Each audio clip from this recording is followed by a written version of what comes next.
بسم الله الرحمن الرحيم. السلام عليكم ورحمة الله وبركاته. إن الحمد لله نحمده ونستعينه ونستغفره ونعوذ بالله من شرور أنفسنا ومن سيئات أعمالنا.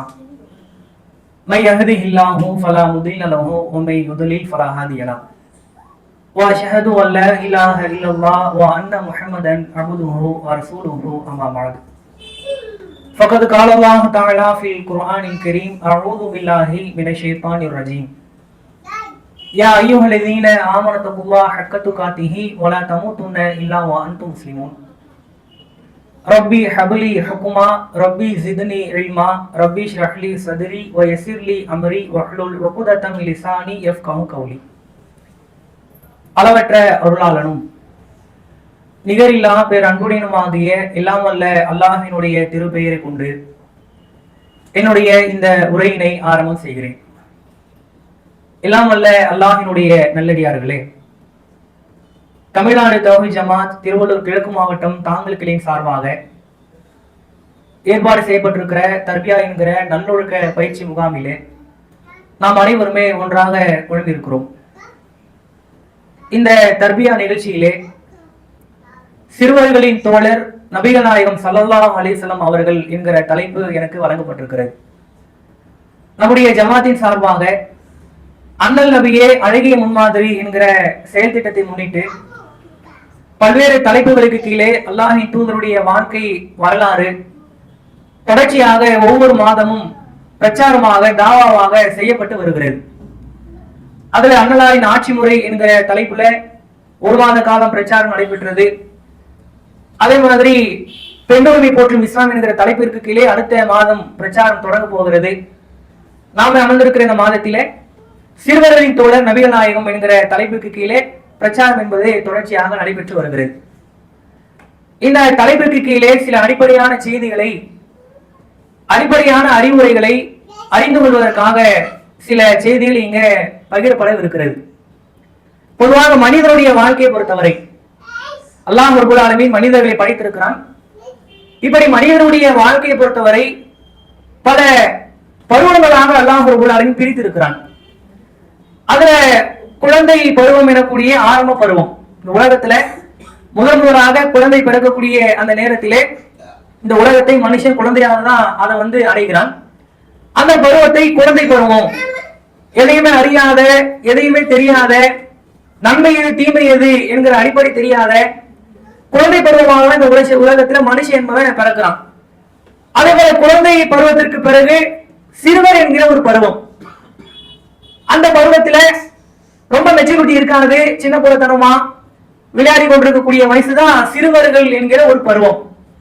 அதற்கு பிறகு கொஞ்சம் வருடங்கள் தாண்டி இளமை என்கிற பருவத்தை மனுஷன் அடைகிறான். இளமை பருவம்னா என்ன? எல்லாவற்றையுமே செய்து முடிக்கக்கூடிய, எதை வேண்டுமானாலும் சாதித்து காட்டக்கூடிய, இரத்த வளம் சூடாக இருக்கக்கூடிய வயசுன்னு சொல்லுவாங்க. இளமை வயது என்பது எல்லாத்தையுமே செய்ய முடிகிற ஒரு வயசு. பழமொழி கூட பல்வேறு பழமொழிகள்ல இந்த இளமையினுடைய முக்கியத்துவத்தை பற்றி சொல்லுவாங்க. இளமையில் கல் அப்படின்னு சொல்லுவாங்க. சின்ன வயசுல அதிகமாக இளமையான வயதுல நீங்க படிங்க அப்படின்னு சொல்லுவாங்க.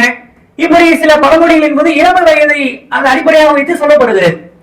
அந்த இளமை பருவத்திற்கு பிறகு மனிதனுடைய சாதாரண வாழ்க்கையை, வாழ்க்கை இதுதான் அப்படின்னு தெரிந்து கொள்ளக்கூடிய ஒரு பருவமாக ஒரு பருவத்தை மனுஷன் அடைகிறான். திருமணத்திற்கு பிறகு குழந்தைகளை எல்லாம் பெற்ற பிறகு இதாப்பா வாழ்க்கை அப்படின்னு மனுஷன் சாதாரண வாழ்க்கையை புரிந்து கொள்ளக்கூடிய ஒரு வயதை மனுஷன் அடைகிறான். அது திருமண வயது. திருமணமான பிறகு குழந்தைகளை பெற்றெடுக்கிறாங்க. குழந்தைகளை வளர்க்கக்கூடிய விஷயத்துல அவங்க படுகிற பாடு, உழைப்பு, இது எல்லாம் ஒரு பருவத்துல நடைபெறுகிறது. அதற்கு பிறகு முதுமை பருவம். அந்த முதுமை பருவத்துல குழந்தையாக பிறக்கிற பொழுது என்ன இயலாமை இருக்குமோ அதே ஒரு இயலாமை கடைசியாக முதுமை பருவத்திலும் இருக்கக்கூடிய ஒரு வாழ்க்கையை வாழ்வாங்க. அதற்கு பிறகு மரணம். இப்படிதான் எல்லா மனிதனுடைய வாழ்க்கையை குழந்தை பருவத்திலிருந்து முதுமை பருவத்திற்கு பிறகு மரணத்தை அடைகிறவரை அல்லாஹ் ரப்பல் ஆலமீன் பல்வேறு படிகளாக, பல்வேறு படித்தரங்களாக, பருவங்களாக அல்லாஹ் ரப்பல் ஆலமீன் பிரிச்சு வச்சிருக்கிறாங்க. இதுல ஒரு அறிவுரையை நம்ம மக்களுக்கு சொல்றோம் வைங்களேன், தாவா பண்ணணும், நன்மை ஏவி தீமை தடுக்கணும் அப்படின்னு மார்க்கம் சொல்லுகிறது, அழைப்பு பணியை பண்ணணும் அப்படின்னு மார்க்கம் சொல்லுகிறது. ஆனா பொதுவாக மனிதனுடைய ஒரு நிலை எப்படி இருக்குது அப்படின்னா, ஒரு தாவா பண்ணணும் வைங்களேன், நன்மை ஏவி தீமையை தடுக்கணும், தாவா பண்ணணும் அப்படின்னு சொன்னா முதலில் நம்ம யாரை நம்ம சூஸ் பண்ணுவோம்? பெரும்பாலும் சிந்திச்சு பாருங்க, இளமை பருவத்தில் இருக்கக்கூடிய இளைஞர்களை நம்ம சூஸ் பண்ணுவோம். அதே போல இளமை பருவத்தை தாண்டிய வயதுல இருக்கக்கூடிய அந்த பருவ வயது உடையவர்களை தான் பெரும்பாலும் மக்கள் சூஸ் பண்ணுவாங்க. ஏன் சூஸ் பண்றாங்க? அதாவது புரிஞ்சுக்கிற வயசு, அந்த வயசு தான் புரிஞ்சுக்கிற வயசு, நன்மை எது தீமை எது அப்படின்னு புரிஞ்சுக்கிற வயசு. அதே மாதிரி தரமாறக்கூடிய வயசு, தருமாறக்கூடிய ஒரு வயசு. அதே மாதிரி எதை பார்த்தாலும் அழகா இருக்கு, அழகா காட்டக்கூடிய ஒரு வயசு. மனுஷன் இளமை பருவத்துல அதிகமான தவறுகளை பண்றான். தவறுடைய அந்த பிறப்பிழமை வந்து இளமை பருவத்துல ஸ்டார்ட் ஆகுது. அதனால ஒரு தாவாவை செய்வதாக இருந்தாலும் கூட, ஒரு அழைப்பு பணியை செய்வதாக இருந்தாலும் கூட, நன்மையை ஏவி நம்ம தீமையை தடுப்பதாக இருந்தாலும் கூட, எந்த வயது உடையவர்களை அதிகமாக தேர்ந்தெடுத்து நம்ம தாவா செய்வோம்? இளமை பருவத்தில் இருக்கக்கூடியவர்கள் தாவா செய்வோம். சில பெற்றோர்கள் சொல்லுவாங்க, சொல்ற பேச்சே கேட்க மாட்டாங்க, சொல்ற பேச்சே கேட்க மாட்டான், போன்ல அப்படி என்னதான் பாக்குறான்னு தெரியல, லைட் போன நோண்டினே இருக்கான், பெட்ஷீட்டுக்குள்ள பூந்துக்கிட்டு என்ன பாக்குறான் ஏது பாக்குறான்னு ஒண்ணும் தெரிய மாட்டேங்குது, இன்ஸ்டால எத்தனை அக்கௌண்ட் வச்சிருக்கான்னு தெரிய மாட்டேங்குது, அவனுக்கு யாரெல்லாம் ஃப்ரெண்ட்ஸா இருக்கிறாங்க, ஃபாலோவர்ஸா இருக்கிறாங்க அது தெரிய மாட்டேங்குது, பைக் எடுக்கிறான், எங்க போறான், எங்க வரான், எங்க சுத்தம் ஒண்ணுமே தெரிய மாட்டேங்குது, நீங்க உங்களுக்கு தாவா பண்றீங்களே, என் மொழிக்கு கொஞ்சம் தாவா பண்ணுங்களேன் அப்படின்னு பெற்றோர்கள் கூட யாருக்கு அதிகமாக தாவா செய்ய சொல்லி விருப்பப்படுவாங்க தெரியுமா? இதை இளமையான வயசுல இருக்கக்கூடிய இளைஞர்களை தான் நீங்க தாவா பண்ணுங்க, அவங்களுக்கு புத்திமதி சொல்லுங்க, வயிற்றுல வந்து நெருப்பு கட்டிக்கிட்டு இருக்கிற மாதிரி ஒரு வாழ்க்கை வாழ்ந்துட்டு இருக்கிறோம், சொல்ற வச்சு கேட்க மாட்டானே அப்படின்னு சொல்லி இந்த வயசுல இருக்கக்கூடியவர்கள் தான் அதிகமாக நீங்க தாவா பண்ணுங்க அப்படின்னு சொல்லக்கூடிய ஒரு வாழ்க்கையை நம்ம வாழ்ந்து கொண்டிருக்கிறோம். ஆனா இது தவறு. என்ன தவறு? அறிவுரையை ஆரம்பிக்கக்கூடிய வயது எது அப்படின்னு பார்த்தா, உண்மையாக மாறுத அடிப்படையில, திருமறை குர்ஆன் சொல்ற அடிப்படையில, அல்லாஹ்வுடைய தூதர் அவர்கள் நமக்கு காட்டித்தந்த அடிப்படையில தாவா செய்வதற்கு தகுதியான வயது என்பது இந்த சிறுவர்களாக உட்கார்ந்து இருக்கிறாங்கல்ல, மாணவர்களாக மாணவிகளாக உட்கார்ந்து இருக்கிறாங்கல்ல, அவர்களுக்கு தாவா செய்வதுதான் ஆரம்பத்தில் அவர்களுக்கு நன்மையை ஏவுவதுதான் மாநிலத்தில் அதிகமாக வலியுறுத்தப்பட்டிருக்கிறது.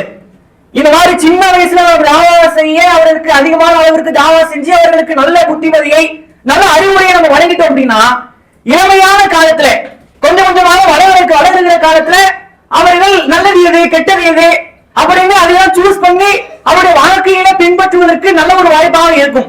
அல்லாஹ் நாடியவர்களே தவிர பெரும்பான்மையை நம்ம எடுத்து பார்த்தா இளைஞர்களுக்கு நம்ம தாவா செய்யக்கூடிய ஸ்டேஜில் ஆரம்பிக்கிறோம்ல, உண்மையாகவே எதிலிருந்து தாவா ஆரம்பிக்க வேண்டும் என்று சொன்னால் சிறுவர்களிடமிருந்து நம்முடைய தாவாக்கள் ஆரம்பமாக வேண்டும். இது நான் சொல்லல, திருமறை குர்ஆனிலே அல்லாஹ் சில வரலாற்று செய்திகளை நமக்கு சொல்லுகிற பொழுது அப்படின்னு அல்லாஹ் சொல்றான். உதாரணத்திற்கு லுக்மான் அலைஹிஸ்ஸலாம் அவங்க 31வது அத்தியாயம், லுக்மான் கூடிய அத்தியாயத்துல லுக்மான் என்கிற நல்லடியாரை பற்றி அல்லாஹ் ரப்பல் ஆலமீன் குர்ஆனிலே பேசுகிறான். அல்லாஹ்வுடைய பாணி என்ன?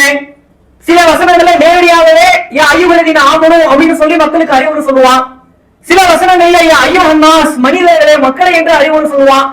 சில இடங்கள்ல இவர் இப்படி வாழ்ந்தாருல்ல அவரை மாதிரி நீங்க வாழுங்க அப்படின்னு சில நல்லடியாருடைய வரலாறுகளை சொல்லி அவர்களை போல நம்முடைய வாழ்க்கையை அமைத்துக் கொள்ள வேண்டும் என்கிற சில அடிப்படையான கருத்துக்களை செய்திகளை அல்லாஹ் நமக்கு நினைவூட்டுவான். லுக்மான் என்கிற அந்த நல்லடியாரை பற்றி அல்லாஹ் குர்ஆனில் சொல்லுகிறான். அந்த நல்லடியார் தன்னுடைய மகனுக்கு அறிவுரை சொன்னார். அவர் எப்படி அறிவுரை சொன்னார்? குர்ஆனில் அல்லாஹ் சொல்லுகிறான், யாபு நைய என்று அவருடைய அறிவுரையை மகனுக்கு சொல்லக்கூடிய அறிவுரையை அவர் ஆரம்பிக்கிறார். எப்படி ஆரம்பிக்கிறாரு? என் அருமை மகனே அப்படின்னு ஆரம்பிக்கிறார். என் அருமை மகனே அப்படின்னு அந்த வார்த்தை ஆரம்பிச்சாலும் புனைய அப்படின்ற வார்த்தைக்கு நீங்க அரபி இலக்கணத்துல எடுத்து பாத்தீங்கன்னா செல்ல மகனே அப்படின்னு அதிகமாக இருக்கு அர்த்தம் சொல்லுவாங்க. அருமை மகனே அப்படின்னு அர்த்தம் கொடுத்தாலும் யாபு நைய என்கிற அந்த வார்த்தைக்கு அர்த்தம் என்ன? என் செல்ல மகனே, செல்லமா கூப்பிடுவாங்கல்ல, என் செல்ல பிள்ளையே அப்படின்னு கூப்பிடுவோமே, அதான் ஒரு அழகான அர்த்தமாக இருக்கிறது. ஏன்னா செல்ல மகனே அப்படின்னு யாரை கூப்பிடுவோம்? ஒரு 20 வயசு உள்ள நமக்கு தோளுக்கு தேவையாக வளர்ந்திருக்கக்கூடிய மகளை பார்த்து என் செல்ல பிள்ளைன்னு சொல்லுவோமா? பெரும்பாலும் சனியனே அப்படிதான் பெரும்பாலும் பெற்றோர்கள் கூப்பிடுவாங்க. குறை சொல்றதுக்காக இல்ல, இன்றைக்கு பிள்ளைகளை அழைக்கக்கூடியவங்க கூட இந்த மாதிரி அழைக்கக்கூடிய ஒரு காலத்துல வாழ்ந்து கொண்டிருக்கிறோம்ல. ஆனா லுக்மான் அலைஹிஸ்ஸலாம் அவர்கள் யாபு நையே என் அருமை மகனே, என் செல்ல பிள்ளையே என்று அழைப்பதன் மூலமாக லுக்மான் அலைஹிஸ்ஸலாம் அவர்கள் தன்னுடைய மகனுக்கு எந்த பருவத்திலே தாவா செய்தார்கள் என்கிற அடிப்படையை அல்லாஹ் நமக்கு சொல்லுகிற பொழுது ஒரு 4-5 வயசுங்க, அதிகபட்சமாக ஒரு 10 வயசுக்குள்ள நீங்களே 10 வயசுக்குள்ள இருக்கக்கூடிய பிள்ளைகளை தான் அதிகமாக மெஜாரிட்டியாக உடனே 20 வயசானாலும் செல்லப்படம் தான் கூப்பிடுன்னு சொல்லக்கூடாது. பெரும்பான்மையை நம்ம எடுத்து பார்த்தா செல்லப்படம் யாரை கூப்பிடுவோம்? ஒரு 10 வயசுக்குள்ள இருக்கக்கூடிய 5வது 6வதுக்குள்ள அந்த ஸ்டேஜ்ல இருக்கக்கூடிய பிள்ளைகளை என்ன சொல்லுவோம், செல்ல பிள்ளையே அப்படி நம்ம சொல்லுவோம். அவர் லுக்மான் அலைஹிஸ்ஸலாம் அவர்கள் தன்னுடைய பிள்ளைக்கு அறிவுரை சொல்றாங்க, யாபு நையே என் செல்ல பிள்ளையே என்று அந்த அறிவுரை ஆரம்பிக்கிறாங்க. அத சொல்றாங்க, லா துஷ்ரிகு பில்லாஹ், அல்லாஹ்வுக்கு இணை வைக்காதே என்று இணை வைத்தலை குறித்து ஒரு தாவா பண்றாங்க. அதே போல கர்வம் கொள்ளாதே, பூமியில பெருமை அடித்து வாழாதே என்று பெருமையை குறித்து பிள்ளைக்கு அறிவுரை சொல்றாங்க. அதே மாதிரி ஒரு பாறைக்கு உள்ளே கருவை விடவோ அதை விட சிறிய ஒரு அளவு ஒரு விதையும் மறைச்சு வச்சாலும் அல்லாஹ் எப்படி வேண்டுமானாலும் அதை வெளிக்கொண்டு வர முடியும். அல்லாஹ்வுக்கு அந்த ஆற்றல் இருக்கிறது, அல்லாஹ் கிட்ட நீ எதையுமே மறைக்க முடியாது அப்படின்னு சொல்லி அல்லாஹ்வுடைய ஆற்றலை பிள்ளைக்கு சொல்லி தராங்க. இப்படி திருமறை குர்ஆன்ல அல்லாஹ் சொல்லுற வரலாற்றை எடுத்து பார்த்தாலும் தாவாவை எதிலிருந்து நம்ம ஆரம்பிக்க வேண்டும் என்று சொன்னால் பெரும்பாலும் இளைஞர்களுக்கு ஆரம்பிக்கிறாங்க. ஆனால் உண்மையாகவே சிறுவர்களிடம் இருந்து நம்ம தாவாவை ஆரம்பிச்சாதான் அது நம்முடைய வாழ்க்கையில அவர்களுக்கும் ஒரு நல்ல மாற்றத்தை ஏற்படுத்தும், சமுதாயத்திற்கும் ஒரு நல்ல மாற்றத்தை ஏற்படுத்தும். அவர்கள் இளைஞர்களாக மாறுகிற பொழுது அவர்கள் மாறுகிற அடிப்படையில் வாழ்வதற்கு ஒரு வாய்ப்பை அது பெற்று தரும். இது அடிப்படையான பேசிக்காக நம்ம புரிந்து கொள்ள வேண்டியது. சரி, இப்ப சிறுவர்களின் தோழர் நபிகள் நாயகம் அப்படின்னு சொல்லி இந்த தலைப்பில் நம்ம அறிந்து கொள்ள வேண்டிய செய்தி என்னன்னா, அல்லாஹ்வுடைய தூதர் அவர்கள் இந்த உலகத்திற்கு ஒரு சிறந்த முன்மாதிரி. இதை நீங்க சொல்லல, நான் சொல்லல, உலகத்தையெல்லாம் படைத்து பராமரித்து பாதுகாத்து கொண்டிருக்கக்கூடிய அல்லாஹ் குர்ஆனில் சொல்லுகிற பொழுது லக்கது கான லக்கும் ஃபீ ரசூலில்லாஹி உஸ்வத்துன் ஹஸனா, இந்த முகமது இடத்திலே அல்லாஹ்வுடைய தூதர் இடத்திலே உங்களுக்கு அழகான முன்மாதிரி இருக்கிறது என்று அல்லாஹ்வே ஒரு சர்டிபிகேட்டை கொடுக்கிறான்.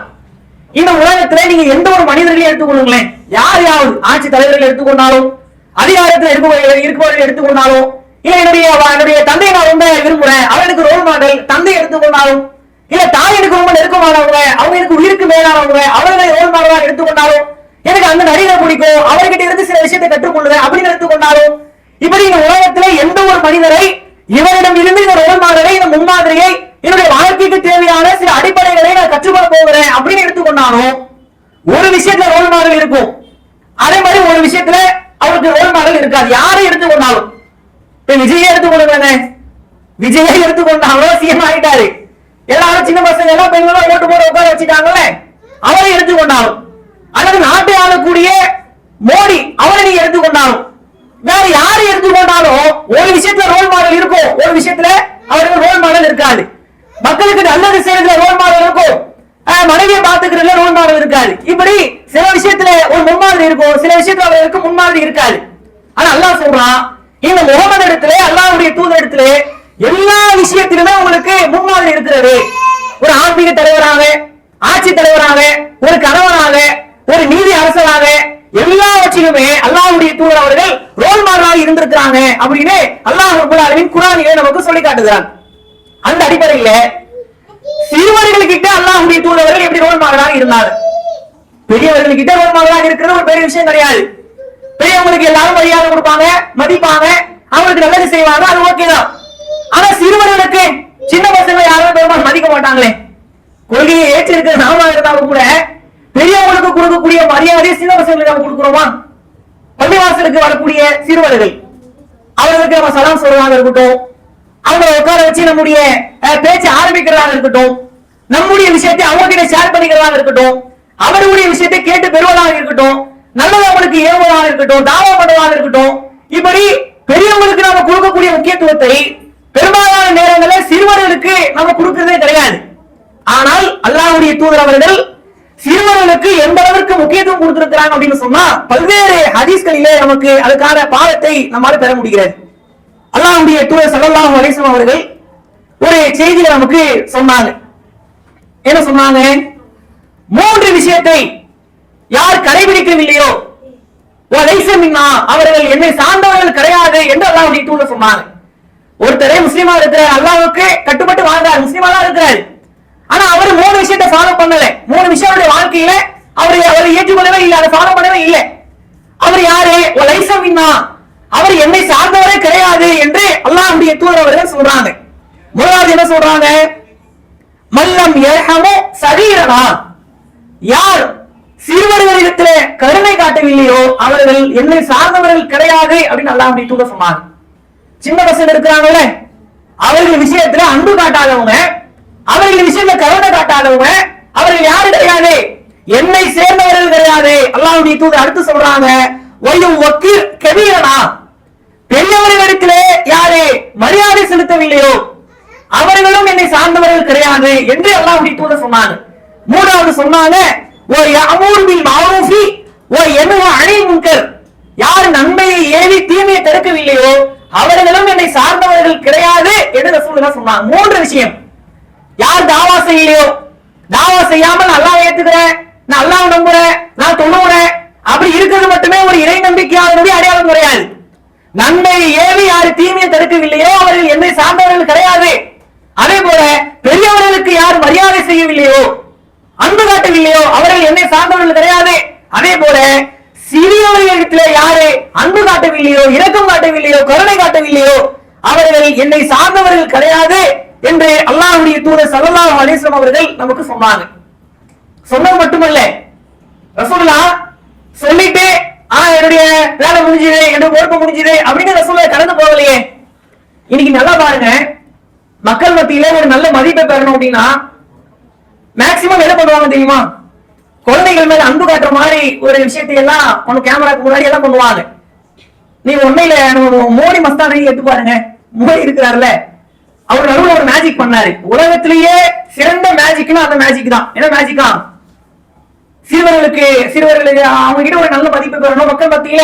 எப்படிப்பட்ட ஒரு ஆளு, சின்ன பசங்க கிட்ட ஒரு இந்த அளவுக்கு இறக்கமா அப்படின்னு மக்களை நினைக்கிற மாதிரி புரிஞ்சுக்கணும்னு ஒரு மேஜிக் பண்றோம் அப்படின்னு சொல்லி இங்க ஒரு சின்ன பையன், இங்க ஒரு சின்ன பொண்ணு, ரெண்டு பேருடைய தலையும் டிஷ் அப்படின்னு இடிக்கிறாரு.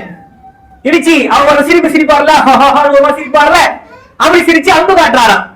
அப்படி ஒரு மேஜிக் ஒரு 10 ரூபாய் காயினை எடுத்து நெத்தில ஒட்ட வச்சுக்கிறார். ஒட்ட வச்சுக்கிட்டு அப்படி ஒரு அடி லைட்டா உள்ள பெருசா அவங்கள அப்படி நிக்கும்ல, பின்னாடி ஒரு அடி அடிச்சோன்னா அந்த காயின் அப்படி கீழே விழுது.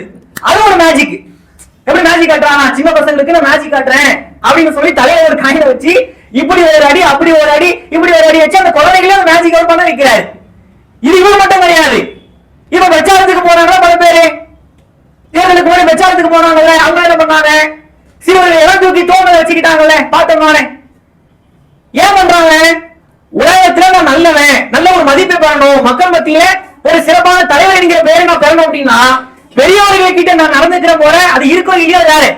ஆனா சிறுவர்களிடம் நான் நல்ல முறையில் நடந்துக்கிறேன் அப்படின்னு சொல்லி அப்படி இருந்தா ஒரு நல்ல மதிப்பை பெறலாம் அப்படின்னு சொல்லி எல்லாருமே அதை பண்றாங்கல்ல. குழந்தைகளுக்கு பேர் வைங்களே அப்படின்னு சில பேர் பேர் வைக்க சொல்லும் பொழுது ஏதோ பேர் வைக்கிறாங்களே, வாய்க்கு வராத பேரை வச்சு விடுறாங்களே, அது ஒரு வீடு எடுத்து போட்டு விடுறாங்களே. ஏன்? நான் நல்ல இலக்கம் உள்ளவன், குழந்தைகிட்ட நன்றாக பழகக்கூடியவன் அப்படின்னு ஒரு பேர் வாங்குவதற்காக. ஆனா அல்லாஹ்வுடைய தூதர் அவர்கள், நம்முடைய இறை தூதர் நபிகள் நாயகம் ஸல்லல்லாஹு அலைஹி வஸல்லம் அவர்கள் நடிப்பதற்காக இந்த விஷயத்தை நம்ம சொல்லலங்க. உண்மையாகவே அல்லாஹ்வுடைய தூதர் அவர்கள் இரக்கம் உள்ளவர்கள். அல்லாஹ் சொல்றானே, இந்த முகமது இடத்தில் உங்களுக்கு அழகான முன்மாதிரி இருக்குதுன்னு, எல்லா விஷயத்திலுமே முன்மாதிரி. எந்த அளவுக்கு அப்படின்னு சொன்னா, அனஸ் ரலியல்லாஹு அன்ஹு அறிவிக்கிறாங்க, ஒரு வயசான காலத்துல இந்த செய்தியை அவர் அறிவிக்கிறார். ஒரு 20-25 வயசு வைங்களேன். அவர் சொல்றாரு, அவர் ஒரு தெருவில் நடந்து போறாரு. போகும்போது சிறுவர்கள் எல்லாம் விளையாடிட்டு இருக்கிறாங்க. சிறுவர்கள் விளையாடிட்டு இருக்கிறாங்க, அப்படி ஜாலியா இருக்கிறாங்க. இவர் என்ன பண்றாரு? சிறுவர்களுடைய அந்த சபையை கிராஸ் பண்ணி போகிற பொழுது அஸ்ஸலாமு அலைக்கும் அப்படின்னு சொல்லி சிறுவர்களுக்கு இவர் சலாம் சொல்றாரு. யாரு? அனஸ் ரலியல்லாஹு அன்ஹு. சொல்லிட்டு என்ன சொல்றாரு தெரியுமா? இத நான் யாருக்கிட்ட இருந்து கத்துக்கிட்டேன் தெரியுமா? இதை அல்லாஹ்வுடைய தூதர் ஸல்லல்லாஹு அலைஹி வஸல்லம் அவர்களிடமிருந்து நான் கற்றுக்கொண்டேன். ரசூல் என்ன பண்ணுவாங்களா? தெருவில் கிராஸ் பண்ணி போகிற பொழுது ஏதாவது ஒரு வேலை நிமித்தமாக செல்லுகிற பொழுது சிறுவர்கள் விளையாடி கொண்டிருந்தார்கள் அப்படின்னு சொன்னா, சின்ன பசங்க டமா துண்ணு டூமா அப்படிங்கிற மாதிரி கலந்து போக மாட்டாங்க. சிறுவர்களுக்கும் அவங்களுக்கு மனசு இருக்குது, அவர்களுக்கும் ஒரு உலகம் இருக்கிறது. பெரியவர்களுக்கு எப்படி ஒரு உலகம் ஒன்று இருக்குதோ சின்ன பசங்களுக்கும் ஒரு உலகம் இருக்குதுங்க. அது அவங்களுடைய உலகத்துக்குள்ள போய் பார்த்தாதான் தெரியும். ஃபுல்லா சமைச்சுக்கிட்டீங்க பேசி இருக்கிறாங்க. இப்போ அவங்க இருக்கிறாங்களே இப்போ பசங்க, இவர் என்ன பயன் பண்றாரு, ஏதோ கத்தி நிற்கிறாரு அப்படின்னு சொல்லி அவங்களுடைய உலகத்துக்குள்ள அவங்க இருப்பாங்க. இது இயல்பு தானே. பெரியவருடைய இயல்பு எப்படி அவங்களுக்கு உலகம் இருக்குமோ அதே மாதிரி சிறுவர்களுக்கும் ஒரு உலகம் இருக்கும். ரசூல் என்ன பண்ணுவாங்க? சிறுவர்களை கடமை செல்லுகிற பொழுது அவர்களுக்கு ரசூலுல்லாஹ் சலாம் சொல்லுவாங்க. இப்ப நம்ம எதிர்பார்க்கிறோம் தானங்க, சின்ன பையன் எனக்கு மரியாதை கொடுக்க மாட்டான், 50 வயசு 40 வயசு ஆகும் எனக்கு மரியாதை கொடுக்க மாட்டான், இவனால பிள்ளையா, இவன் என்ன வளர்த்திருக்கிறாங்க பெற்றோர்கள், வளர்ப்பே சரியில்லை அப்படின்னு நம்ம பெரும்பாலான நேரங்கள் சிறுவர்கள் குறை சொல்றாங்க. உண்மையாகவே நீங்க மரியாதை கொடுத்தா அவங்களும் மரியாதை கொடுப்பாங்க. மரியாதையா ஒரு இடத்துல இருந்து வாங்கணும் வைங்களேன், நம்ம கிட்ட இருந்து மரியாதை அடுத்தவங்களுக்கு அது போனாதான் அடுத்தவர்களிடம் மரியாதை நமக்கு வரும். நான் யாருக்கும் மரியாதை கொடுக்க மாட்டேன், யாரையும் மதிக்க மாட்டேன், ஆனா என்ன அடுத்தவங்க மதிக்கணும்னா அது வாய்ப்பே கிடையாது. ரசூலுல்லாஹ் சிறுவர்களுக்கு மரியாதை அவங்க கொடுப்பாங்க, அந்த மரியாதையை சிறுவர்களும் அல்லாஹ்வுடைய தூதருக்கு கொடுப்பார்கள் என்று ஹதீஸ்ல இருக்கு. இன்னைக்கு எத்தனை பேர் சிறுவர்களுக்கு சலாம் சொல்றாங்க? எத்தனை பேர் சிறுவர்கள்ட்ட பேசுறாங்க? ஒரு இடத்துல அல்லாஹ்வுடைய தூதர் அவங்க அபூ உமைர் அப்படின்னு சொல்லக்கூடிய ஒரு சிறுவர், அவர் வளர்க்கும் போது ஒரு குருவியை வளர்த்துட்டு இருக்கிறாரு. ஒரு குருவி வளர்த்துட்டு இருக்காரு. எப்பவுமே ரசூல் என்ன பண்ணுவாங்கன்னா, குருவி என்ன பண்ணுது, நல்லா இருக்குதா, விளையாடுறியா அப்படின்னு எப்பவும் விசாரிப்பாங்க. ஒரு முறை அந்த குருவி என்ன ஆயிடுச்சு, செத்து போயிடுச்சு. அந்த குருவியை கையில வச்சுக்கிட்டு அந்த அபூ உமைர் கூடிய சிறுவன் என்ன பண்றான், வருத்தமாக அழுது கொண்டிருக்கிறான். சின்ன பையன் தானே, சின்ன பையனுக்கு என்ன தெரியும், அவன் அழுதுட்டு இருக்கிறான். ரசூலுல்லாஹ் அந்த சின்ன பையனுடைய உலகத்திற்கு போய் அவனுக்கும் ஒரு மனசு இருக்குது, அவனும் ஒரு வருத்தத்துல இருக்கிறான், அவன் எதையும் ஒரு இழப்பாக இருக்கிறான் அப்படின்னு போய் அவனுடைய உரையை யாருக்கிட்ட ஆரம்பிக்கிறாங்க? ஒரு ஆன்மீக தளபதி, ஒரு ஆட்சி தலைவர், ஒரு சாம்ராஜ்யத்தை காப்பாற்றிக் கொண்டிருக்கக்கூடிய அல்லாஹ்வுடைய உதவியால் கட்டி காப்பாற்றிக் கொண்டிருக்கக்கூடிய அல்லாஹ்வுடைய தூதர் அவர்கள் என்ன பண்ணாங்க, சின்ன பையன் கிட்ட போறாங்க. அந்த பையன் கிட்ட போய் அவனுடைய கான்வர்சேஷன் ஆரம்பிக்கிறாங்க, உரையாடலை ஆரம்பிக்கிறாங்க. என்னப்பா ஆச்சு, உன் குருவி செத்து போச்சா, அச்சோ அப்படின்ற மாதிரி அவனுக்கு புரியுற மாதிரி, அவன் எந்த ஏக்கத்துல இருக்கிறானோ, எந்த ஒரு இழப்புல இருக்கிறானோ, அவனுக்கு என்ன சொன்னா ஒரு ஆறுதலா இருக்கணும். அந்த ஆறுதலை அல்லாஹ்வுடைய தூதர்கள் சிறுவனுடைய இடத்திலிருந்தே செஞ்சாங்க என்று நம்மளால பார்க்க முடியுதா இல்லையா? நம்ம எத்தனை பேரை பார்க்கிறோம்? சின்ன பிள்ளைங்களுக்கு அவங்களுக்கும் ஒரு மனசு இருக்குது, அவங்களுக்கும் ஏக்கம் இருக்குது, அவங்களுக்கும் ஒரு உலகம் இருக்குது. ஆனா நம்முடைய என்ன பெற்றோருடைய என்ன எப்படி இருக்குது, அவன் நல்லா படிச்சு நல்லா பெரிய ஆகணும், நல்ல பெரிய போலீஸ் ஆகணும், கலெக்டர் ஆகணும், பக்கத்து வீட்டு போய் மார்க் எடுக்கிறானோ அவனை விட அதிகமா ஆகணும் அப்படின்னு நினைப்பாங்க. தவிர நம்முடைய பிள்ளை எதற்காக அதுக்காக கேட்கிற எல்லாத்தையும் வாங்கி கொடுக்கணும் அப்படின்னு கிடையாது.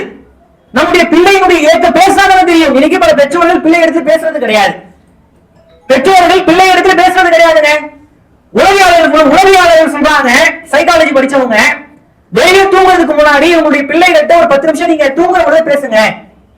பெரும்பாலும் ரைன் சொல்லி நம்ம தூங்க வைக்கிறோம், தாலாட்டு படி தூங்க வைக்கிறோம்ல, அவங்க சொல்றாங்க, மருத்துவர்கள் சொல்றாங்க, குழந்தைங்க கிட்ட நீங்க படுற கஷ்டத்தை எல்லாம் சொல்லுங்க. அத்தா எவ்வளவு கஷ்டப்படுறது தெரியுமா, காலையில அத்தா வீட்டை விட்டு வெளியே போறல, ஏன் வெளியே போறேன், வீட்டை விட்டு லேட்டா வரல, ஏன் லேட்டா வெளியே வரேன், வீட்டுக்கு வரதுக்கு ஏன் லேட் ஆகுது, காலையில இருந்து சாப்பிட்ட வரைக்கும் அத்தா வீட்டுல ஏன் வீட்டுல இல்ல, அத்தா கஷ்டப்படுறேன், அத்தா கஷ்டப்படுறேன் அப்படின்ற விஷயத்த பிள்ளைகளுக்கு கதையாக சொல்லி அவர்கள் தூங்க வைங்க அப்படின்னு உளவியாளர்கள் சொல்றாங்க. ஆனா இன்னைக்கு நம்ம அந்த கஷ்டத்தை எல்லாம் சொல்றது கிடையாது. நம்மளுடைய கஷ்டத்தை பிள்ளைகளுக்கு தெரிய வைக்கிறது கிடையாது. பிள்ளைகள் எதை கேட்டாலும் வாங்கி கொடுக்கிறது, எதை கேட்டாலும் ஆசைப்பட்டாலும் வாங்கி கொடுக்கிறது, அப்படி இருக்கக்கூடாது. அல்லாஹ்வுடைய தூதரவர் இப்படி இருந்தாங்க, பிள்ளைகளுடைய மனசை அறிந்து கொண்டு இப்படி எல்லாம் அல்லாஹ்வுடைய தூதரவர் வாழ்ந்தாங்க என்று ஹதீஸ்ல பார்க்க முடிகிறது.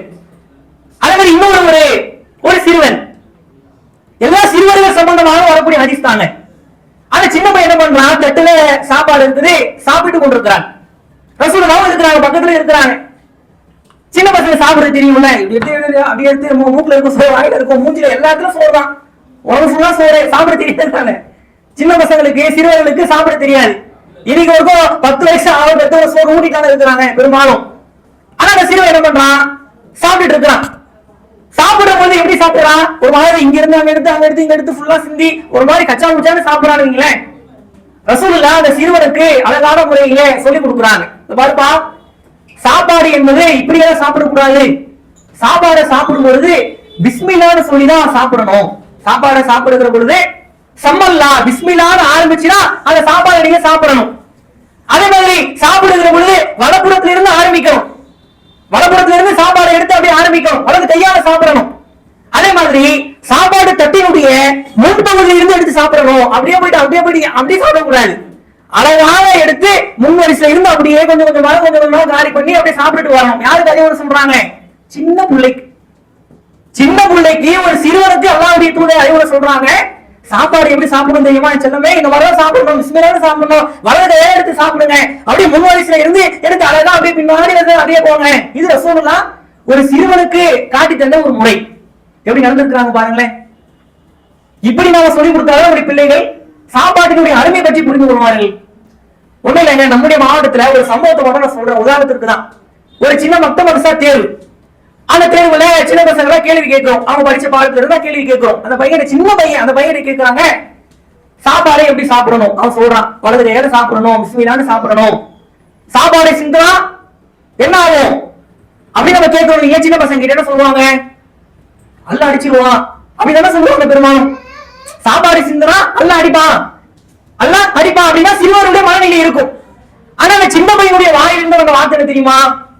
பாய், இந்த மாதிரி பாலஸ்தீனம்னு ஒரு நாடு இருக்குதுல்ல பாய், அந்த வாயில இவ்வளவோ சின்ன சின்ன பசங்க, என் வயசு பசங்க சாப்பாடு இல்லாம, தண்ணி இல்லாம, உணவு இல்லாம ரொம்ப கஷ்டப்பட்டு இருக்காங்க.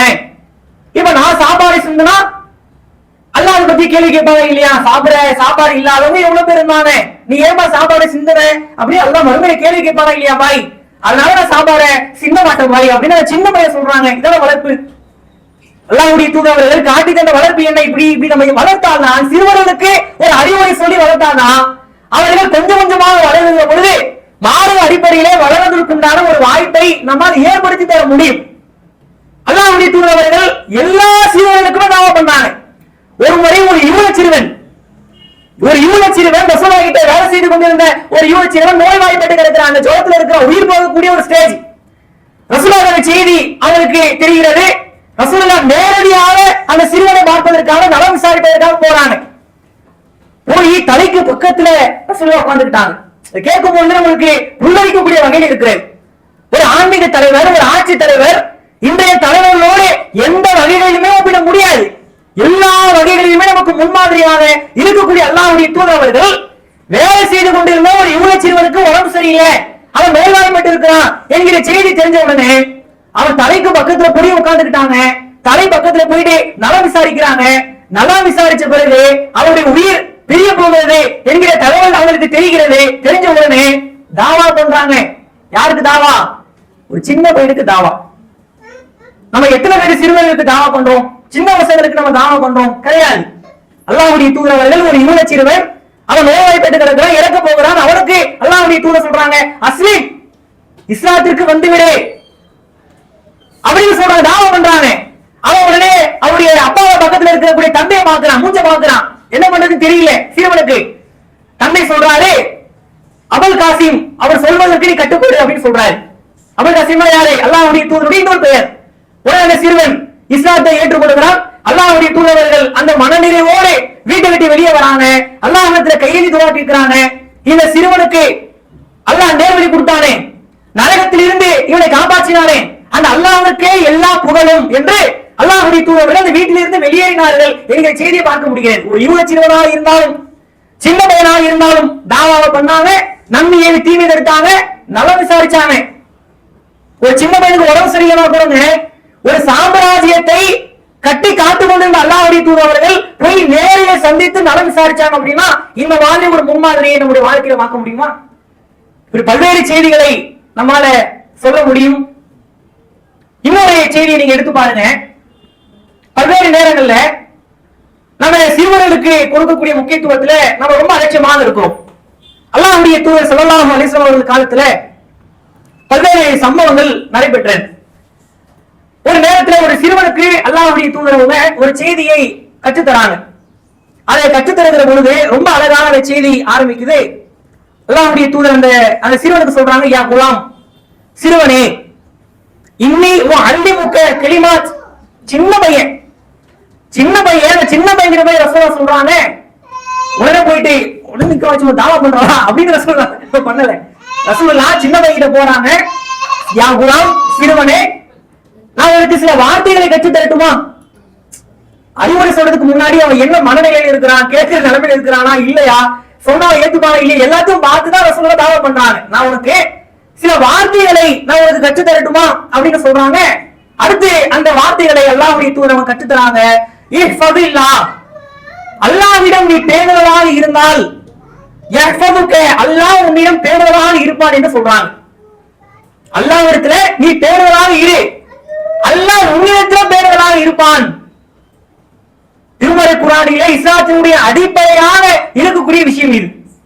பெரும்பாலான நேரங்கள்ல அல்லாஹ் ஏன் எனக்கு கொடுக்கல, அல்லாஹ் எனக்கு கொடுக்கணும், அல்லாஹ் ஏன் எனக்கு கொடுக்க மாட்டான் அப்படின்னு சொல்லி பல நேரங்களில் அல்லாஹ்விடம் இருந்து நம்ம எதிர்பார்த்து கொண்டே இருக்கிறோம். ஆனா அல்லாஹ்வுடைய தூதர் சொன்னாங்க, அல்லாஹ்விடம் நீ பேணுதலாக இரு, அல்லாஹ் உன்னிடம் பேணுதலாக இருப்பான். இங்கிருந்து ஏதாச்சும் ஒரு எடுத்து வை, என்கிட்ட இருந்து ஏதாவது ஒண்ணு அல்லாஹ் தால எடுத்து வச்சானா, என்னுடைய ஸ்டெப்பை நான் ஒரு ஸ்டெப் எடுத்து வச்சானா அடுத்த ஸ்டெப் அல்லாஹ் வருவான். இத பல நேரங்கள்ல குர்ஆனிலே அல்லாஹ் சொல்லி காட்டுகிறான்.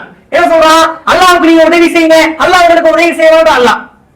அல்லாஹ்வுக்கு நீங்க உதவி செய்யுங்க, அல்லாஹ் உங்களுக்கு உதவி செய்வான்.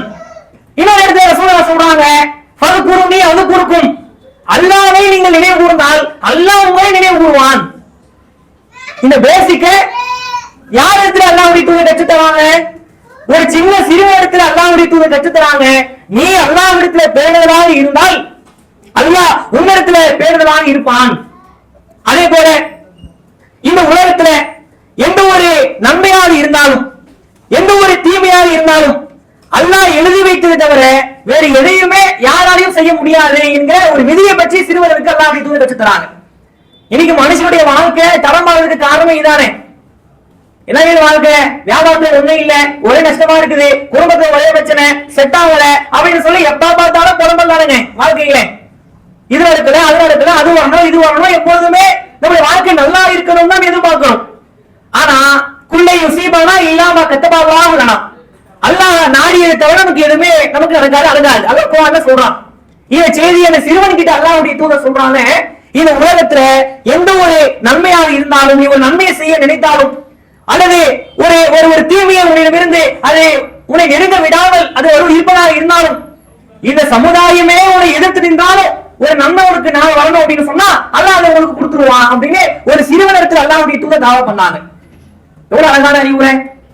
பசங்க பையன் உட்கார வச்சு உடனே வீட்டுக்கு போய் என் பிள்ளைக்கு நான் அறிவுரை சொல்ல போறேன் அப்படின்னு வெறுப்பேற்றி விட்டுற கூடாது. அவனுடைய மனநிலை எது அப்படின்னு புரிஞ்சுக்கிட்டு நம்ம சொல்லணும்.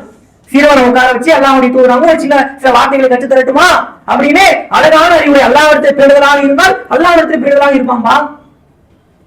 இந்த உலகத்துல எந்த ஒரு நன்மையை அல்லாஹ் நாடுவதாக இருந்தாலும் ஒரு சமுதாயமே அதை எதிர்த்து நின்றாலும் அல்லாஹ் தரணும் வச்சா அவருக்கு தந்துருவான்பா. விதி என்பது ஏற்கனவே எழுதப்பட்டு விட்டது அப்படின்ற விஷயத்தை அல்லாஹ்வுடைய தூதர் ஸல்லல்லாஹு அலைஹி வஸல்லம் அவர்கள் இந்த செய்தி மூலமாக நமக்கு சொல்லி தந்தாங்க. அதே மாதிரி இன்னொரு சம்பவத்தை நீங்க எடுத்து பாருங்க. ஒரு முறை ரசூலுல்லாஹ் அவங்களுடைய பேர பிள்ளைகளுக்கு முத்தம் கொடுத்துட்டு இருக்காங்க.